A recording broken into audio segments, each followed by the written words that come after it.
to the Republic of Ireland's 3-0 win against Northern Ireland. Rachel O'Sullivan of Girls on the Ball is back with us in studio, as is Coigig's Kathleen McNamee. Kathleen, I'm going to start with you. I think you predicted on air here that it was going to be a 3-0 win for Ireland, and then when it came to who you got, you bottled it and went for a 2-1 win for Ireland. Is this not? No, you're actually mixing up myself and Rachel. Rachel predicted that. And I went with 2-1 all the way through. You stuck your 2-1, sorry. Okay. Well, you should have just stolen her one. It was much better. Well, then, if you were playing this game that we played. Rachel did actually text me after the game and she was like, looks like I was kind of right about that prediction. Full 3 points, yeah. It could have been more. We were very good. Yeah, to be honest, I was sitting there going, do not score another goal. I need to get this prediction right. No, it could have been more. It could have been nearly 3-0 in the first half. So that's definitely a positive sign for this kind of new Ireland. Very exciting. How did we line up? What was the difference between, notwithstanding obviously Tyler Tolan straight in the team, which I think probably is going to become a bigger story as time goes on. But anyway, what was the difference between this and a Vera Pauw team? I feel like we were more attacking, first of all. I do think the opposition maybe allowed us to play like that as well. But while there were, I think it was 4 changes from the team when Ireland last played Nigeria in the World Cup. But I do think those changes were due to injury as well. But I just felt like Denise O'Sullivan was playing a little bit higher. They were pressing better. I mean, it took them a little while, I think, to find their feet. The first kind of 30 minutes, I think, were a little bit wasteful in possession. But I think we've seen that from a lot of teams in the Nations League at the moment, particularly teams throughout the World Cup. It just takes them a little while to find their feet. But once they got rolling, it was just the attacking intensity that I think we're probably not as used to seeing. We were getting a lot of joy up the wings, which we often do with Katie McKay, but it just felt like there was more of it and more regular between her and Lisa Quinn. Yeah, Kathleen, obviously we need to take into account that we were playing much better teams at the World Cup, but at the same time, I think the intention is the important thing here. And that's one aspect of it. And then the other aspect of it you might just talk to us about is the pressure that the players must have felt. It's a homecoming. There's been a lot of noise, as Eileen Gleeson said, and maybe that explains a bit of the opening half hour as well. But just what was your take on how well they responded to the pressure and also the new instructions? I think they settled into it, as you said, after a while. Like, definitely, I saw a couple of times in the opening, like 10-15 minutes, Lucy Quinn was getting really frustrated with the balls that were coming into her, and I asked her about it afterwards, and she was like, it was partly selfish that you want the good passes coming in, but she was like, it was also annoying at myself because I knew I wasn't, like, my first touch wasn't as good, and yes, the passing into me could have been better, but I also needed to perform a little bit better too. I think also what I saw, which impressed me, is that it felt like our set pieces had like a lot more structure on them than they did before. You know, there was one Katie put in the opening half hour that wasn't great. It was floated in like kind of high and wide over the top of everyone's head. But you could see for every other one that they were targeting very specific people and there were systems in place, and it wasn't like floated in and hopefully Louise Quinn or someone gets their head on it. You know, it was very obvious that they were targeting players like Caitlin at the far post a couple of times. So for me, we have always said we're not a team that are great at scoring from open play, and even arguably the goal we did get, you know, Ciara Carusa's, it was as much a defensive mix-up as it was us actually creating a chance. Like, obviously she had to be in the place to score it in the first place, but I think the fact that there was a lot more intention to those set pieces was really positive for me, knowing that that's going to be a really useful tool for us in terms of getting goals. And I also think that, like, in terms of how the team reacted to it, to me, after being in Australia and seeing them in 3 big stadiums, it was actually totally normal seeing them run out on the pitch, and I didn't get the sense that they were completely overawed by the experience in the way they possibly would have a couple of months ago. And I think that's really, really positive for the team going forward. Like, it would almost be weirder for me now seeing them in Tala rather than seeing them on the Aviva stage more often. Yeah, that's one of the conversations that's happening. I suppose it was more the noise around the team that they managed to deal with pretty well. Yeah, I actually think it was a benefit, though, to be playing at the Aviva, because it gave them something else to focus on and something else to be positive and excited about. And as Kathleen said, like, they're used to now the big stage and the big crowds.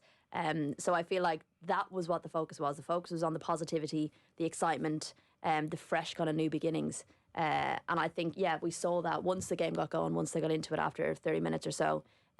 They were buoyed by that support and by the crowd and by the occasion, and you could see it every time, you know, they got a goal or did something positive. It was a really kind of positive fist pump. Like, it just looked like they were all living their dream out there. So that was the one thing. They all looked like they were really enjoying themselves. Yeah, it's lovely to see. I mean, there's obviously a subtext to that, right? Even after the game and stuff, like, chatting to Eileen Gleeson, there was just a relaxedness to a lot of the players and to her that I wasn't really expecting.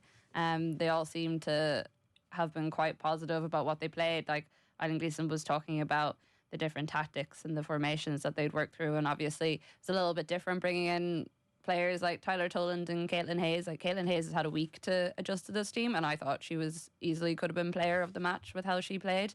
Tyler Toland obviously was the player of the match, and we're looking at a squad that has been incredibly settled for a very long time, and there hasn't been a massive amount of debate about what the starting 11 will be.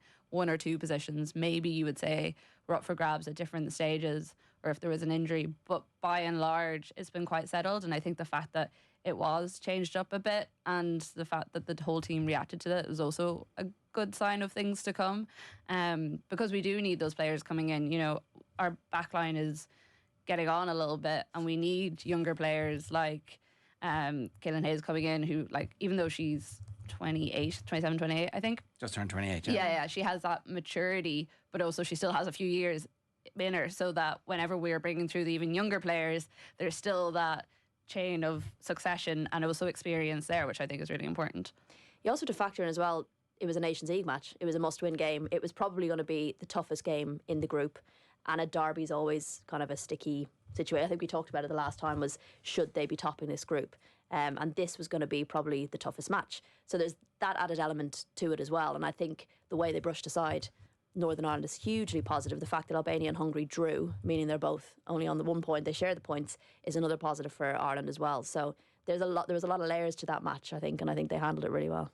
And it looked like, don't want to be too harsh on Northern Ireland, but it did look like, in terms of conditioning, there was a bit of a gulf between the teams. I'm not sure, is it down to the fact that maybe Northern Ireland have 5 home-based players, and I think all of the Republic of Ireland's players are basically playing at a higher level, at club level, which I guess is probably testament to where these players are at. But even to someone like Tyler Toland, who's not playing at the top tier of English football, it just shows the work that's going on at WSL2 to get these players up to scratch.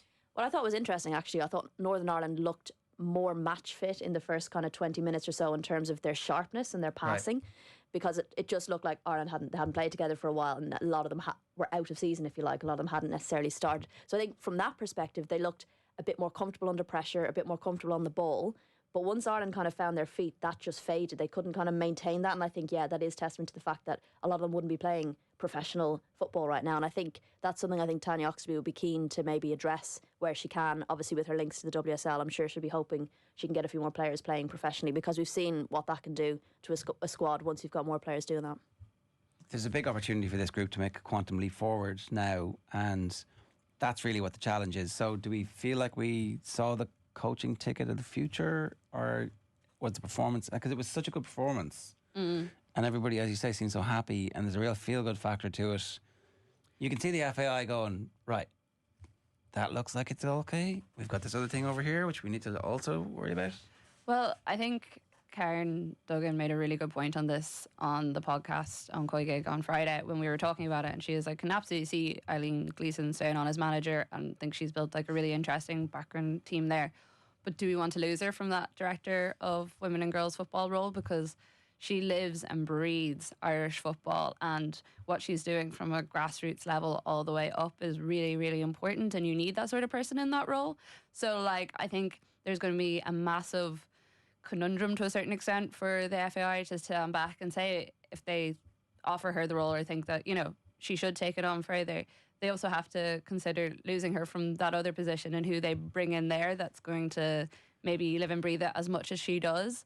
And it's interesting when you talked to her about it last week, and I didn't really cop it as much at the time, but I was chatting to Stephen Doyle when we were on co-coms at the weekend, and he was saying if you actually listen to everything Eileen Gleeson said whenever she was asked about it, she never said no. She just started talking about how important that other role was. So I'd be really interested to see, as time goes on, will the bug hit her a little bit more? She said on Saturday when I was talking to her after the match a week and a half ago, I was just, sitting at home doing my normal day job, and here I am after leading a team out in front of 36,000 people at the Aviva. She's like, life is mad and it can change very quickly. So I wouldn't be all that surprised if her opinion on maybe wanting to take the role did change over the next little while. You'd wonder, does it come down to the fact that for the FAI, is it easier to find a candidate to become Republic of Ireland manager, or to fill the job that Eileen would leave behind? Yeah, I definitely think that's probably what it would come down to. And I think I would probably say it's easier to find a manager than it is easier to find someone to Really? fill I would that. have said the other. I would have gone the opposite way. I'd agree, actually. I think finding someone who lives and breathes the country and the sport and knows everything that's gone on before and knows the work that's gone into it, you can't teach that. Whereas having like a manager that's got, international experience, I feel like will be just that little bit easier to find than the other way around. All right, okay. Because the director of football is like, are these coaches any good? Is the coach pathway and the player pathway, are they good? Whereas actually finding somebody who lives and breathes the country but also manages the national team, I think is a very, very True, rare. but often in women's football you can have people in these roles that they do they not tick a box, but they do the bits that they have to do, and sometimes you can see the difference when someone is living and breathing the sport, I think. Yeah, fair enough. Okay. Who Joe would, sounds so convinced. Well, it'd be great if you could do both. Yeah, well, there you go. well, I mean, that sort of Razzie Erasmus style, Yeah. ever-present sort of figure in their country sport. So, like, have you got wind of who the other candidates would be post Gleeson if she were to go back to the job, or I'm not saying to give us any secrets or anything here, but are there rumours doing the rounds in the press room on match day at the moment?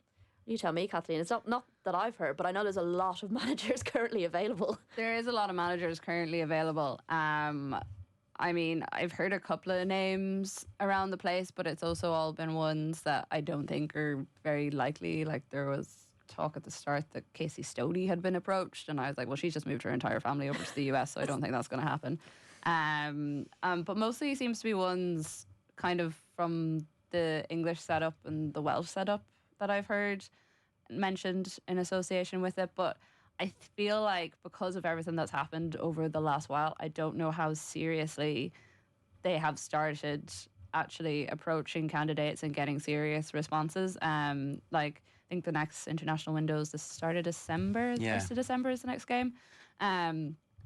So, I mean, it could be a case where you just say to Eileen Gleeson, you take the team until the end of the year, and then that gives them a bit of time. There are quite a few managers around the place after the World Cup. I think of something like 8 or 9 of them were let go by federations or didn't have their contract renewed. So there are international managers out there, but it seemed like all the focus and the talk over the last while has been about Vera Pauw and how that situation was handled and the review, and then the comments. I don't know if the FAI have actually had all that much time yet to kind of put that all to bed, but hopefully that process will start in full flight soon.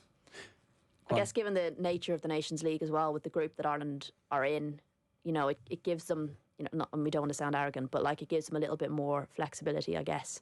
Now they've gotten this game out of the way to maybe allow Eileen to keep hold of it for a while. Yeah, in a weird way, if the men's team had been relegated the last time when we didn't because they changed the rules and we stayed in that division, if we'd gone down a division, it might have been better for Stephen Kenny. Who knows? But with this as well, the next manager, if we win this group, is going to have like 4 or 5 of the best teams in the world in their group. So it's tricky. And this is what I mean about, like, obviously it's looking great under Eileen at the moment, but like you also don't want to get carried away with a group that has Germany, England and Spain in it next time. This is going to be a completely different challenge. Yeah. So it's But also amazing. Yeah, this is what you want. Like suddenly we're like in League A. That's what you want.